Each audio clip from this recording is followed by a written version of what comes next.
In preparation for our mother and toddler models on Monday, I thought it would be useful to have a go at emulating some of Mary Cassatt's pastel drawings. And I've chosen one here that's a little unfinished, and gives us certain insights into her approach. You can see that there's a very fluid line, which is probably the way in which all of the drawing was started. The head has been developed a little further. There's some colour in the background, but what you see at the base there of the arms and clothing of the child, I would imagine, is the way in which Mary Cassatt started this drawing. So that's what I'm doing here. I'm working as she has done on some tinted paper. Got a bit of sugar paper here, and I'm using, for this first version, I'm using one of our Conte pastel pencils, and I'm just putting down some lines. Now, I can hear you saying, but wait a minute, our toddler won't be still like this drawing, but I'll come back to that. I first want to just make some suggestions of an approach based on what I can see looking at Mary Cassatt's drawings, and then I shall relate it to our very particular situation. So you can see it's a fluid line. I'm not lifting the pencil off the page. I've started with the head, but I'm now, in a way, repeating some of these marks that I can see for the rest of the clothing. So you find that if you start with a dark line like this, I've done it with my pastel pencil. I could also have done it with a thin stick of charcoal.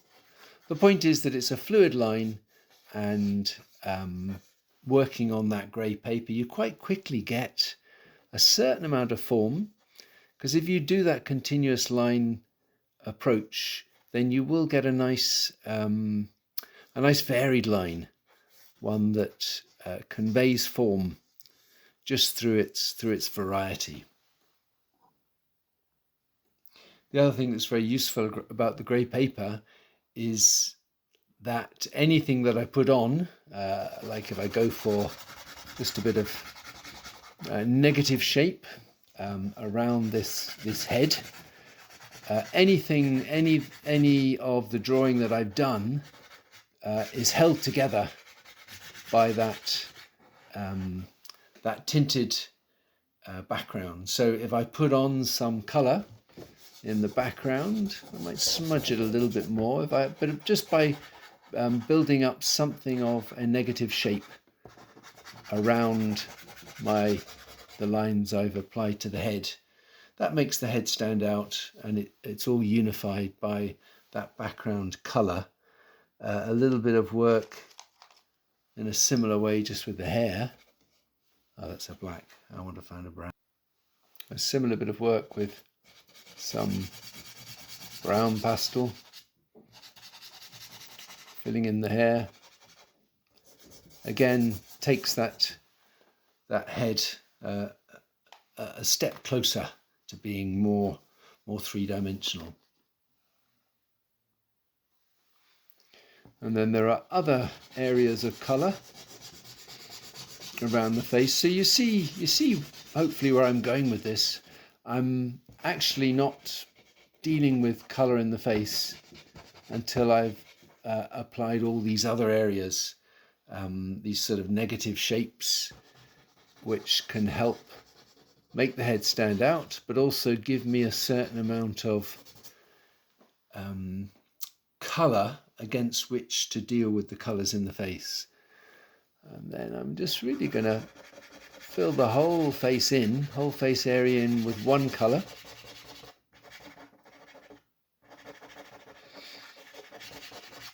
And then look for some variations. So it may be she's really gone for quite kind of light, cool colour in that child's face, which I'm doing really by adding white to that flesh base. there's also a hint of the colour of the background in there as well. And then a certain amount of extra warmth in the cheeks and the nose. As I block in that colour mixture, maybe it's time for me now to strengthen some of the drawing that I did in the features. So that's a little bit of a kind of emulation of some of the stages that I would imagine were involved in Mary Cassatt's drawing of this particular example. So how does it relate to our model, our potentially moving model?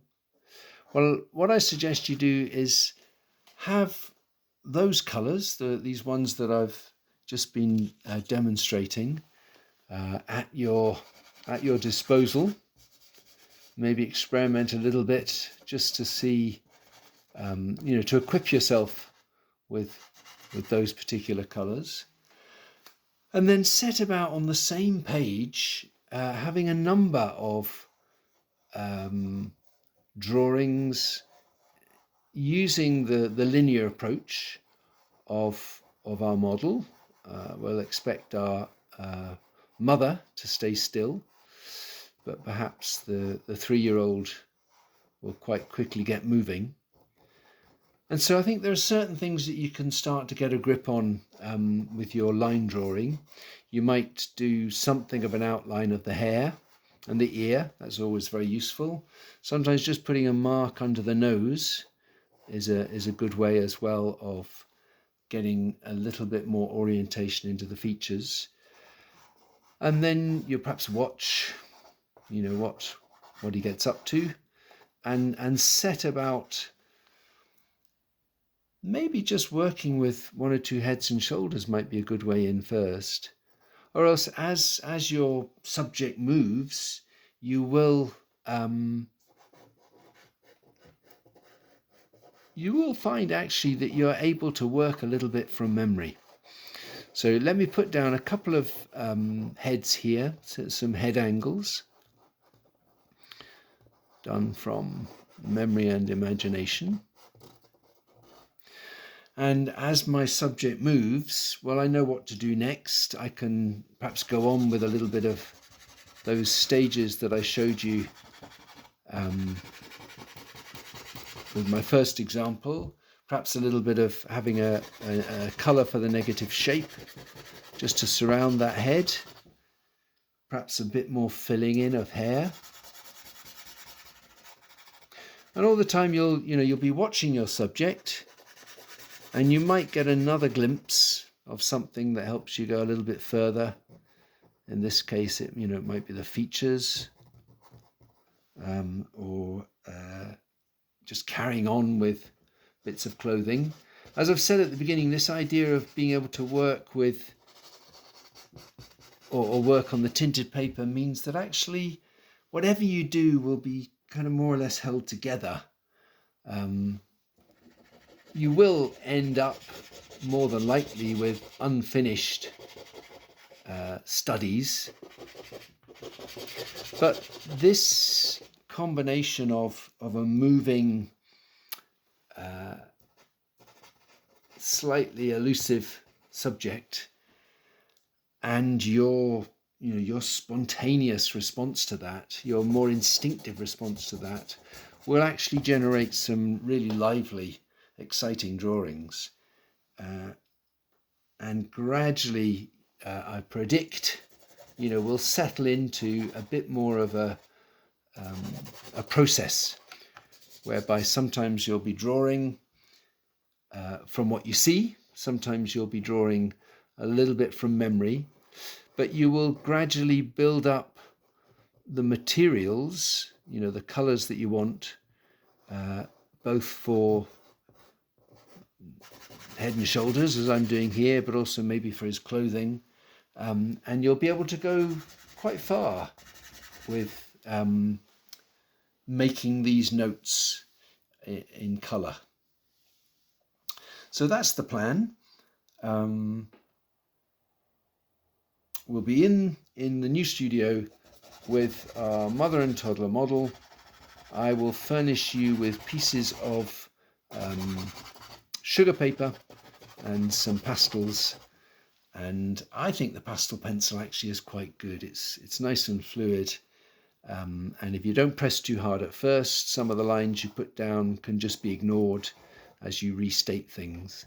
And I've maybe been unhelpful by getting as far as eyelashes and things, but that's hopefully making a connection between looking at this emulation of a Mary Cassatt drawing and applying some of those ideas to working with a young model.